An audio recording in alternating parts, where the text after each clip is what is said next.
Now, usually at the moment it's relatively full, but as the summer progresses, as people go on holiday, we can always find space for a few more. Adult group, anybody is welcome to come along with absolutely no experience, right through to perhaps you paddled some years ago and now want to get back into it. You'll be very welcome to come and talk to any of us over at the Deep Water Sports Centre on the field behind here. Okay, so now we're going to do something completely pointless, so we're going to go round and round in circles on the spot. The idea here is that the kayak doesn't move anywhere but round and round in circles. You can see we won't let them get too dizzy because we're going to ask them to go the other way now, just to demonstrate that they can do it in both directions. And you can see most of them at the moment have chosen to do it with a forward stroke, except for Ben. So now they're going to do it the other way, they're going to do it with a backward stroke. No matter which way round we go. Clearly we teach this sort of thing because it's important that everyone understands how to manoeuvre their boat. If you look more carefully, you'll see what they're actually doing is putting their paddles a long way away from the boat, and so they're turning rather than going in a straight line. And just occasionally we also need to go sideways, not backwards and forwards. Kayaks aren't really meant to go sideways, but there is a way of doing it, and we're going to see various methods now. Right, excellent. And now we'd like to see you go back into the wind. That's much more fun.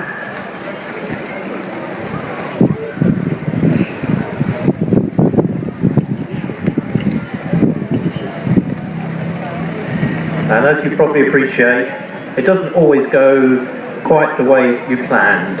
Sometimes your kayak wobbles for whatever reason, and it's necessary to find the way up again. So we're actually going to do some support strokes. So this is a controlled manoeuvre, but clearly preparing kayakers for the time when they unintentionally go over. And that's much harder because you don't have a chance to think about it, nor do you have a chance to take a breath. Right, look at them. Now, I don't know who it's going to be, but someone's going to start to get wet now. Because we're going to find out what actually happens if it does really go pear-shaped and you end up upside down. So I suspect it's going to be somebody with a spray deck, first of all. We're going to demonstrate something called the Eskimo Rescue. This is where somebody stays in their boat and the rescuer comes to their safety. So I'll let them decide who it's going to be. And on the count of 3, I guess someone's going to fall in with their boat, or it's going to turn upside down and somebody's going to rescue. So, are we ready? Put a paddle up, somebody, if you're ready. Okay, let's see somebody make a real cock up and end up underwater. See, he's banging on the back of the boat to let us know that he's over. And Tim has now come up, and there we go, perfect rescue.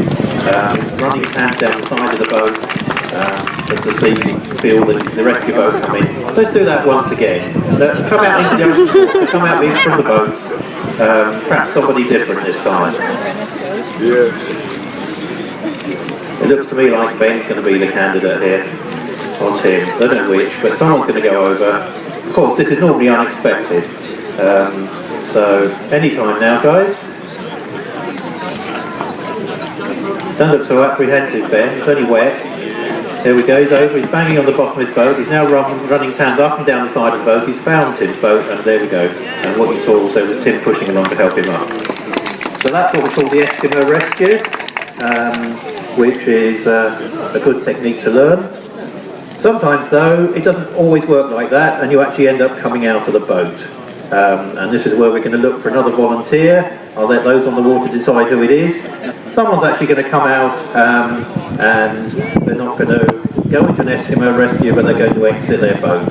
This is one of the first manoeuvres that we teach everybody because it is so important to learn how to get out of your boat if it is upside down.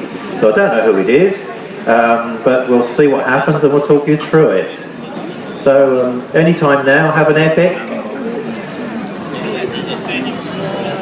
No alligators this time of the year, so you're okay. Oh dear, here we go. So she's might bang on the back of the boat. Oh no, and she's out. Now she's grabbed hold of her boat, which is brilliant. And now she's under Ben's instruction, who's going to talk her through the rescue. It's what we call the deep water rescue. If we were close to the back, they might come in. But as you can see, Ben's put her very safely on the back of his boat, and he's now tipping out the red one, which has water in it, and he'll place it back down, and then he will ask the swimmer to come back in. So, as you can see, Ben is going to ask her to come straight into her boat, I think. I can't see where she's gone. No, he's coming over his boat. This is the normal way for somebody with a little bit of weight. As you can see, the challenge here is with the tide and the wind. It's pushing you along. Normally, everyone will learn this in the swimming pool first, because it's much easier to see what you're doing.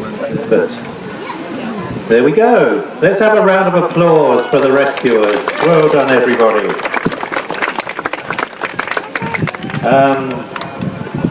There's a variety of other ways of rescuing people, but perhaps the last thing we haven't done is we haven't seen somebody rescue themselves. By which I mean two things. One is when you go over, it is possible to right yourself. It's a very advanced technique, rolling, and those out there who know what to do, perhaps you could demonstrate a few rolls for us. You are going to get your hair wet though, I'm afraid, Tim. Over they go, and up they come.